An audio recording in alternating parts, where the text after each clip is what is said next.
Hello future persons और जो भी लोग इस ऑडियो को सुन रहे हैं फ्रॉम द फ्यूचर। मैं हूँ रजत और आप मुझे जानते होंगे। आप में से कई लोग इस वीडियो पर इसीलिए आए होंगे क्योंकि मैंने आपको बताया होगा। मैं ये वीडियो 31 दिसंबर 2023 को बना रहा हूँ। कहने को तो ये साल का आखिरी दिन है, बट एक बड़े पर्सपेक्टिव से देखा जाए तो ये एक्चुअल मैटर नहीं करता, क्योंकि time is very short to say कि लाइक एक साल बीत गया, क्योंकि एक साल is literally nothing in compare to but वो बहुत ज़्यादा साइंटिफिक हो जाएगा। और बात यह है कि ये वीडियो बन क्यों रही है, तो मुझे भी नहीं पता ये वीडियो क्यों बन रही है। जस्ट मैंने सोचा कि आज साल का आखिरी दिन है 2023 का। अब इससे पहले भी 2022 किया और अब 2024 आ रहा है, तो कोई खासा फ़र्क पड़ता नहीं है, क्योंकि इट्स जस्ट अनदर डे। ये एक अगला दिन होगा बस, और कुछ नहीं। मतलब एक अर्थ के स्केल पर देखा जाए तो ये तो बस इंसानी उपज है, नया साल। बाकी समय चक्र तो अपना चलता रहता है, और everything comes to the starting. Like हर चीज़ अपनी शुरुआत पर अपने आप ही आ जाती है। जस्ट लाइक कि कितनी ही पॉसिबिलिटीज़ हो सकती हैं किसी भी पर्टिकुलर इवेंट के होने की। आई मीन कोई भी चीज़ कितने पर्टिकुलर स्टेट्स में एग्जिस्ट कर सकती है, और आफ्टर दैट रेपिटेशंस इस यूनिवर्स में होती हैं। बट हमारा यूनिवर्स उतना बड़ा नहीं है कि उसमें रेपिटेशंस हों। बट सभी साइंटिफिक बातों को छोड़कर हम थोड़ा साइकोलॉजिकल और फिलोसफिकल बातें कर लेते हैं, क्योंकि कुछ लोग ये वीडियो देखकर हंसेंगे। वाह भाई रजत ये क्या फनी बातें कर रहा है भाई। ये क्या मतलब बिल्कुल बचकानी, और नहीं बचकानी तो नहीं कहेंगे, पर ये कैसी मतलब बड़ों जैसी और इतनी मतलब ऐसी बात क्यों कर रहा है। सो द फैक्ट इज़ कि भाई ये इतनी बड़ी बातें नहीं है, ये बस कुछ सच्चाई है। और इससे पहले की वीडियोस भी ऐसी थी, बिल्कुल बकवास, कि मैं बात कर रहा था कि कोई भी चीज़ क्यों मैटर करती है। आप उस वीडियो का सेकंड पार्ट समझ सकते हैं, क्योंकि बेसिकली हम इंसान काफ़ी अजीब हैं। हम उस चीज़ को सेलिब्रेट कर रहे हैं जिसका कोई कॉज है ही नहीं। Like new year, is there any part of time where it is a new year? ये सिर्फ इंसानी उपज है, और एट अ लार्ज स्केल कुछ भी मैटर नहीं करता, जैसे कि मैंने कहा था। बट हम लार्ज स्केल पर तो हैं ही नहीं। हम तो अपने इंसानी लेवल पर हैं, ह्यूमन स्केल पर अप्रॉक्स 100 ईयर्स। सो काहे को टेंशन लेने का। वो 100 ईयर्स जो कि 100 ईयर्स भी नहीं रह गए, अब तो 50, 60 और 70 तक मैक्स होगा इन फ्यूचर। आई नो वो 50 भी जाए तो लाइक 50 पर अगर लोगों की डेथ होने लगे तो बड़ी बात नहीं है। बट नहीं, आई थिंक कि ह्यूमंस की एज बढ़ेगी इन फ्यूचर, अगर कोई फ्यूचर से देख रहा है। क्योंकि देखो यार, ऐसा है ना कि मुझे लगता है दवाइयों की वजह से और भी अलग अलग कॉज की वजह से इंसानों की एज बढ़ेगी, बट काफ़ी अलग अलग प्रॉब्लम्स हैं आसपास, लाइक एयर पोल्यूशन और वाटर लेवल, ग्लोबल वार्मिंग, और अलग अलग वायरसेस, बैक्टीरियाज, लाइक कोविड की तरह 2023 में। तो वैसी कॉजेज़ हो सकते हैं, बट उसके बावजूद भी इंसानों की एज बढ़ेगी, क्योंकि बायोलॉजिकल डेवलपमेंट बहुत ज़्यादा हो रहा है। तो हो सकता है, बट जैसे दो चीज़ें आपस को कॉन्ट्राडिक्ट करती है, वैसी बात है ये। और हाँ, happy new year to everybody. ठीक है, 2024। बट कायदे से सोचा जाए तो आप ये वीडियो 2024 में से भी नहीं देख रहे होंगे। 25, 26, 27, 28, 29, 30, 2030, 2031 से शायद आप ये वीडियो देख रहे हो, या शायद उसके बाद, या शायद उससे पहले के टाइम में कभी। आई थिंक 2026 से 27 या 28 में ही कभी। बट इन वीडियोस के बारे में किसी बंदे को पता भी नहीं है। Like it's just random and very secret to everybody else. और मैं चाहता भी नहीं हूँ कि किसी को इसके बारे में पता चले। मैं बस ये चाहता हूँ कि रजत इस वीडियो को ज़रूर सुनेगा यानी कि मैं इस वीडियो को ज़रूर सुनूंगा। और भाई अगर तू सुन रहा है तो यप, हो सकता है तू बुढ़ा हो गया हो, but it's just like time travel भाई। हम टाइम ट्रैवल कर रहे हैं लाइक अराउंड यूट्यूब और समथिंग, है कि नहीं भाई? लाइक बुढ़ा मैं हो चुका हूँ और इस वीडियो को सुन रहा हूँ, कितना अजीब लगेगा। तो हाँ भाई, मैं ऐसी ही वीडियोस बनाता था, बकवास है। रजत भाई सुन रहा होगा, ओपी नहीं तो कोई और भी तो सुन ही रहा होगा। तो वही भाई, खतरनाक आप ये वीडियो देख रहे हो, कितनी औसम बात है, लाइक मज़ा आ गया भाई। और हाँ बस, और क्या कहूँ मैं ये कहूँगा कि आपको पर्सनल लेवल पर थोड़ा ध्यान देना चाहिए और कुछ नहीं। क्योंकि एट अ टाइम हम कुछ फ़ैसले लेते हैं जो हमें लगता है कि हाँ हम कर सकते हैं, पर मुश्किल होता है किसी भी फ़ैसले को लाइक कंटिन्यू करना, बहुत मुश्किल है। क्योंकि इंसान उस तरीके से डेवलप नहीं है, वो किसी भी पर्टिकुलर चीज़ को देख के उसकी तरफ आकर्षित हो जाता है। काम, मोह और लालच उसको उसकी तरफ डाइवर्ट कर देती है। वो लोभी होता है इंसान लोभी है। और इंसान एक्चुअल में जीता भी अपनी खुशी के लिए है। तो वो कुछ ना कुछ करके उससे उस जगह डाइवर्ट हो ही जाता है, चाहे वो बुरे काम हो या कोई बुरा थॉट हो, या फिर कोई भी ऐसी चीज़ जो उनका टाइम वेस्ट करे, या कोई भी ऐसी चीज़ जो उनके लिए नुकसानदायक हो, पर उन्हें पता है कि हाँ भाई वो पर्टिकुलर चीज़ उनकी हेल्थ के लिए या उनकी वेल्थ के लिए या फिर उनकी साइकोलॉजिकल हेल्थ के लिए बुरी है, बट फिर भी वो करते हैं। That's human are. और स्थित प्रज्ञ, जो कि कृष्ण भगवान भी भगवद गीता में, लाइक अब आप कहोगे यार ये साइकोलॉजिकल से सीधा धार्मिक विचार कहाँ से आ गए? दर्शन कर रहे हैं क्या हम? हाँ भाई, थोड़े बहुत दर्शन शास्त्र भी ही अपनी साइकोलॉजी मीन इंडिया की। तो और या स्थित प्रज्ञ, जो जैसा कि कृष्ण भगवान ने कहा है, तो वही बंदा स्थित प्रज्ञ है जो किसी भी परिस्थिति में अपने मन को विचलित ना होने दे, उसका अपनी इंद्रियों पर कंट्रोल हो। पर जैसे कि कृष्ण भगवान ने कहा है कि भाई अगर आंखें हैं तो देखेंगी, कान है तो सुनेंगे, तो इसका मतलब ये नहीं कि आप कान से सुनना ही बंद कर दो। इंद्रियों को काटना नहीं है, वो स्थित प्रज्ञ नहीं है, ठीक है? वो योगी नहीं है। योगी वो है जो इंद्रियों को काबू करे, उनका हनन ना करे, उनका नाश ना करे। तो भैया अपनी इंद्रियों को कंट्रोल करो अगर योगी बनना है तो। और मैं तो यही कहूँगा कि हम काफ़ी सारे फैसले लेते हैं अपनी लाइफ में, और हमें लगता है कि हाँ भाई हम कर लेंगे, बट नहीं हो पाता कभी कभी, because that is human life. और कृष्ण भगवान भी कहते हैं भाई तुम गलतियाँ करोगे, और गलतियाँ करना फिर उनसे सीखना बड़ी बात है। बहुत लोग सीखते भी नहीं है।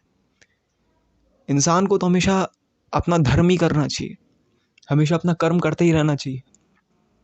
आप कोई भी मार्ग चूज़ करें, चाहे आप धार्मिक रूप से भगवान को पाना चाहें या फिर कर्म योग से पाना चाहें, तपो योग से पाना चाहिए। लाइक योग की भी 4 कैटेगरी हैं, योग भी 4 तरीके होते हैं, जैसे कि द्रव्य योग जिसमें हम हवन ववन टाइप करते हैं, तप योग जिसमें हम अपना पूरा जीवन दूसरों के लिए समर्पित करते हैं, because that is what the thing you have to do with your self. वही चीज़ तुम्हें करनी चाहिए। आप अपना जीवन दूसरों पर, अगर आप मतलब आपका जीवन अगर दूसरों के लिए काम में नहीं आ रहा, तो दैट्स यूजलेस एक्चुअल में। क्योंकि ध्यान से सोचो ना, आपके अंदर समाज नहीं है, आप समाज में है, तो आपको हर वो काम करना पड़ेगा जिससे समाज का कल्याण हो। इवेंचुअली आपका भी कल्याण ही होगा। बट माय फ्रेंड्स, साइंस में हम एक चीज़ पढ़ते हैं थर्मोडाइनमिक्स, जिसमें हम एंट्रोपी पढ़ते हैं। और आप सभी को तो पता ही हो कि भाई एंट्रोपी जो होती है इस यूनिवर्स की हमेशा बढ़ती रहती है, यानी कि इस दुनिया में रैंडमनेस बढ़ती रहती है। रैंडमनेस को आई थिंक अनाशक्ता कुछ ऐसा टाइप का कहते हैं, कि कोई भी चीज़ कितनी रैंडम है। एक लूडो की गोटी है, उसमें 6 नंबर आने की कितनी पॉसिबिलिटी है, तो वो काफ़ी रैंडम चीज़ है। ऐसे ही कोई भी धूल का कण आकाश से ज़मीन पे कहाँ गिरेगा ये हमें नहीं पता। उसके करोड़ों पॉसिबिलिटीज़ हो सकती हैं, वो कहीं भी गिर सकता है at any point and at any coordinates of this 3 dimensional geometry. तो भाई आपको नहीं पता कि क्या होगा, क्या होने वाला है। लाइक कोई भी चीज़ इस यूनिवर्स में निर्धारित नहीं है। कुछ भी निर्धारित नहीं है, आपको बस अपना कर्म करना है, क्योंकि that the best you can do. आप बेस्ट वही कर सकते हो और कुछ नहीं। आपके हाथ में कुछ नहीं है सिवाय अपने कर्म के, अच्छे कर्म, ऑब्वियसली आपका धर्म, आपकी ड्यूटीज़, उसको फॉलो कीजिए बस, और कुछ नहीं भाई। That will be the biggest thing you can do. और बाकी तो हैप्पी न्यू ईयर है भाई। एट अ बिग स्केल कुछ भी मैटर नहीं करता, पर मैं वही कहूँगा, we are not at the big scale, humans are not at the big scale till now, to 2023 तक तो नहीं है। बाकी फ्यूचर में तो क्या हो सकता है भाई, किसी को क्या पता। हम तो बस फ्यूचर को प्रेडिक्ट कर सकते हैं कि भाई ऐसा होगा। मे बी फ्यूचर में मे भी ऐसा हो कि ह्यूमंस के माइंड के अंदर चिप लगा दे। एलॉन भैया भी कर रहे हैं यार, क्या पता कुछ हो जाए ऐसा। और मे बी हम स्पेस में लोकल ट्रिप्स पे जाएं। पर हाँ, मुझे पता है भाई कि अमीर लोग ही ऐसा कर सकेंगे, गरीब तो जैसे थे वैसे ही रह जाएंगे। गरीब का जो रेट ऑफ इंक्रीमेंट होता है वो काफ़ी लो होता है, बट जो अमीर होता है उसका तो भाई एक्सपोनेंशियल होता है। बट ये सारी बातें काफ़ी छोटी हैं। अगर आप ब्रह्म को जानेंगे तो आपको लगेगा कि आप कुछ भी नहीं जानते।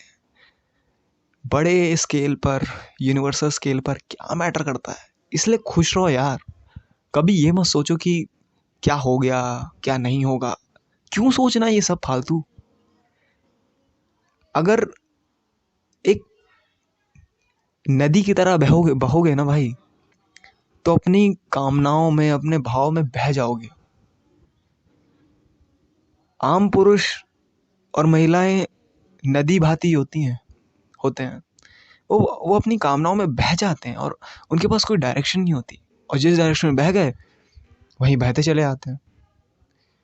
पर एक योगी पुरुष, एक सिद्ध पुरुष अपनी कामनाओं को, अपने भाव को संतुलित करता है। जीवन का नाम ही संतुलन है मेरे भाई, मेरी बहनों, अगर सुन रहे हो कोई तो। विचार आपके काबू में है, आपके कर्म आपके काबू में है। कोशिश कीजिए अपने कर्मों पर, अपने विचारों पर काबू पाना, क्योंकि वही आपको जितेंद्रिय बनाएगा, आपकी इंद्रियों पर काबू करेगा आपको। और करना क्यों है, तो to make things better, that will be your new year resolution. बाकी हर काम हम खुशी के लिए ही करते हैं, हैप्पीनेस के लिए करते हैं, तो हैप्पीनेस को पाइए और आनंदित रहिए, क्योंकि खुशी ख़त्म हो जाती है पर आनंद आनंद हमेशा रहता है।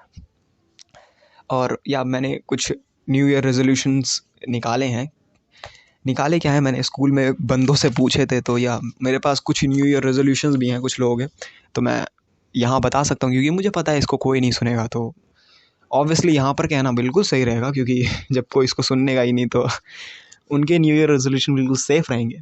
तो 2024 का रेजोल्यूशन है सचिन भाई का कि उनको एक नई लाइफ स्टार्ट करनी है और बेटर बनना है अपने से, और अपने जिम्मेदारी पर लाइफ जीनी है।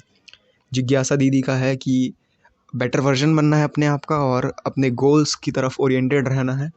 सुमैया दीदी का है कि फिज़िक्स में अच्छा होना है और लाइफ में भी अच्छा, लाइफ में ज़्यादा फ़न होना चाहिए। ओके, ये बढ़िया है।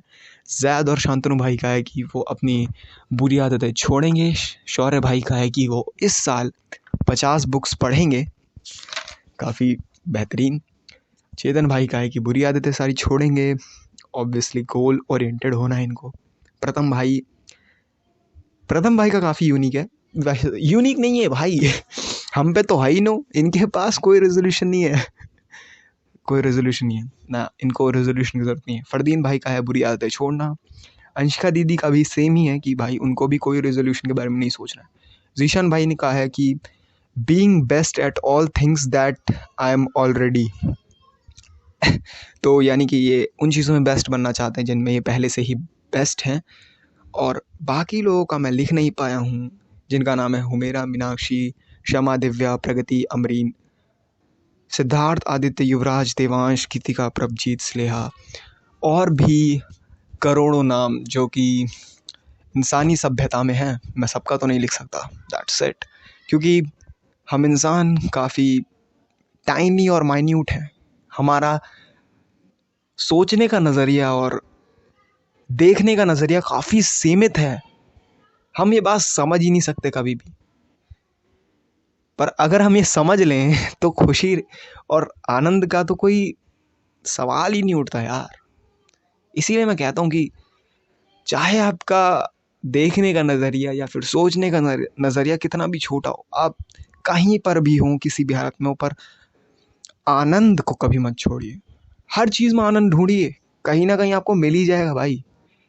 एक तालाब से लेकर आकाश तक, पेड़ों से लेकर जानवरों तक, घर से लेकर बागानों तक, चीज़ों से लेकर सामानों तक, हर चीज़ में आनंद है मेरे भाई। और कोशिश करिए बुरी आदतों को छोड़िए, बाकी काम तो हम सारे आनंद के लिए ही करते हैं। और एक मूवी का डायलॉग बोलूँगा कि भाई, इस दुनिया में हर बंदा बुरा है, अच्छा वो है जो कम बुरा है। भाई सब पहचान गए होंगे किस मूवी का डायलॉग है। छोड़ो, नहीं भी पहचाने हुए तो क्या फ़र्क पड़ता है, because you are in the future, I am in the past, and this is the message from the past. I am the boy, नाम तो जानते होगे, रजत भाई। और चलिए, हैप्पी न्यू ईयर और सी यू सून। और अगले साल मिलते हैं या फिर किस, अब मैं तुम्हें 2-3 साल बाद मिलूँगा। खतरनाक, अगले साल मिलते हैं। ओके, अगले साल मिलते हैं। जय हिंद।